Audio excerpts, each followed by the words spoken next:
अस्सलामु अलैकुम वरहमतुल्लाहि वबरकातुहू। दोस्तों, आज हम कुवैत की एक बड़ी अपडेट आप लोगों के साथ शेयर करने वाले हैं। आपको बता दें कि कुवैत के अंदर कर्फ्यू जो है वो मुमकिन है कि नेशनल डे के मौके पर जो है वो लग सकता है, क्योंकि यहाँ पर बताया ये जा रहा है कि स्वास्थ्य अधिकारी इस हवाले से लगातार देखभाल कर रहे हैं और उनको लगता है कि अगर कुवैत के अंदर नेशनल डे पर कर्फ्यू नहीं लगाया जाता है तो लोग जो है वो एक जगह पर इकट्ठा होंगे और पार्टियाँ वगैरह करेंगे, जिससे कि कुवैत के अंदर कोरोना वायरस के केस जो हैं वो और ज़्यादा बढ़ सकते हैं। तो ऐसी सूरत में कुवैत के अंदर अभी मुमकिन है कि कर्फ्यू जो है वो लागू किया जा सकता है नेशनल डे के मौके पर।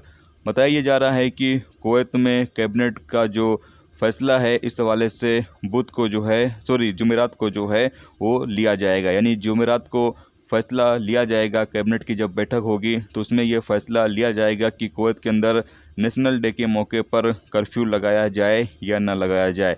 जबकि यहाँ पर पूरी उम्मीद पाई जा रही है कि मुमकिन है कि कर्फ्यू जो है वो नेशनल डे के मौके पर लगाया जा सके, ताकि लोग जो है वो एक दूसरे से ज़्यादा मिल ना सकें, एक दूसरे के यहाँ ज़्यादा आ जा ना सकें। और कोरोना वायरस के केस ऐसे ही कुवैत के अंदर बढ़ रहे हैं, और अगर लोग एक दूसरे से मुलाकात करते हैं, पार्टियाँ वगैरह करते हैं, तो फिर जो केस है वो और बढ़ने की उम्मीद है। तो आप लोग इस बारे में क्या कहते हैं? अपनी राय का इजहार कमेंट बॉक्स में ज़रूर करें। और इसके अलावा आपको बता दें कि कुवैत में 21 फरवरी से मुसाफिरों का इंशाल्लाह आने का जो सिलसिला है वो शुरू हो रहा है, लेकिन तमाम लोगों को फ़्लाइट में सवार होने से पहले होटल की बुकिंग वगैरह जो है वो करनी होगी। जब तक आपकी कुवैत के अंदर क्वारंटाइन के लिए होटल की बुकिंग जो है वो नहीं होगी, जब तक आपको फ़्लाइट में सवार होने नहीं दिया जाएगा, यानी फ़्लाइट में बैठने ही नहीं दिया जाएगा।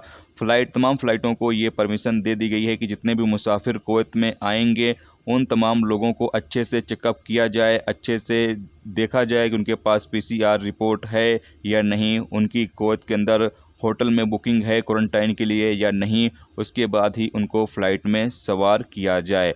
तो ये कुछ अपडेट जारी हुई थी जो सोचा आप लोगों के साथ शेयर कर दिया जाए। तो उम्मीद करता हूँ ये वीडियो आपको पसंद आई होगी। पसंद आई लाइक और शेयर जरूर करें। चैनल पर नए हो चैनल को सब्सक्राइब कर लें, क्योंकि यहाँ पर आपको कुवैत के हवाले से जो भी ताज़ा तरीन अपडेट और ताज़ा तरीन मालूमात होगी वो आप दोस्तों के साथ शेयर की जाती रहेगी। चलिए फिर मिलते हैं नेक्स्ट टॉपिक के साथ। जब तक अपना ख्याल रखिए। खुदा।